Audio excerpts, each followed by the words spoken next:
Je dirais d'abord que j'ai vu mon président dans une posture présidentielle, ce que j'ai aimé d'abord. Euh, il a débattu sur certains points. C'est vrai, j'aurais personnellement souhaité que ce soit sur une chaîne nationale que ça soit discuté, pour que, pourquoi pas, une émission en direct pour recueillir aussi des questions de la population, de ce que effectivement nous voulons poser comme question. Je pense qu'il a fait, j'ai assisté personnellement à beaucoup plus un bilan à peu près de ses activités, de ses actions au cours des 2 dernières années. C'est ce que j'ai beaucoup lu dans son intervention. On est déçu. On est déçu du fait de la qualité des journalistes qui ont organisé, je vais dire, ce débat. Les journalistes étaient, je vais dire, agités. Ils n'ont pas laissé le président s'exprimer sur les questions posées. Sinon, c'est un très bon débat s'ils ont pu laisser le président s'exprimer.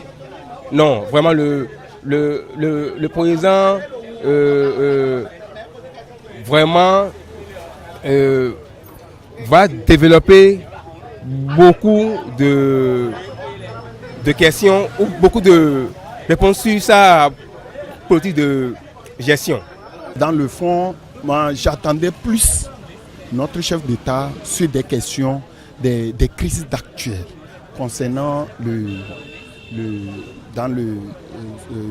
comment l'appelle-t-on, de la scolarité. La crise qui mine aujourd'hui dans l'enseignement.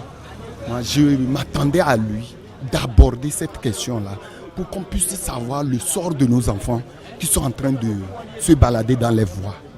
Mais à ma grande surprise, il n'a même pas allé vers ce côté. Je suis déçu. Secondo, le COSLEPI, c'est des points qui attirent l'attention de la population aujourd'hui. COSLEPI qu'on a décrié ici. Aujourd'hui, on vient de mettre ça en place. Mais nous ne connaissons pas encore le sort de ce qui nous réserve. C'est les questions qu'ils devaient aborder. Et en plus, pour les journalistes, c'est que vous m'excusez beaucoup, je ne sais pas comment qualifier ces journalistes. Je ne sais pas s'il faut dire qu'ils sont incompétents ou bien ils n'ont pas le dossier en main. Les questions qu'on devait poser à notre chef d'État, c'est qu'ils ont passé à côté. Ils ne sont pas du tout, je ne sais pas. Qui m'excuse beaucoup, je ne sais pas s'il faut dire qu'ils sont incompétents ou quoi. Ou bien je me demande, ou bien c'est le chef de l'État qui les a orientés sur ces questions, qui leur a dit je veux que vous me posiez ces questions et laissez celles-ci. Je ne comprends pas. Si c'est comme ça, c'est malheureux pour notre démocratie. J'ai constaté que le président, depuis sa prise de fonction, n'a pas varié dans sa déclaration. Parce que toutes les questions qui lui ont été posées, je crois que c'est des questions qui lui ont été posées avant et il n'a pas changé. J'ai remarqué que c'est quelqu'un qui sait ce qu'il veut faire. Il sait là où il veut aller et il se donne les moyens pour les atteindre.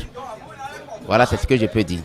J'ai été très fier, très enthousiaste par rapport aux clarifications qu'il avait eu à apporter vis-à-vis de ce peuple. Et vous savez, aucun gouvernement n'est parfait. Donc même s'il y a des vices polémiques autour de sa gouvernance, je pense que les jours J, le peuple béninois n'y manquerait pas de jouir des actes dont pose aujourd'hui le chef de l'État.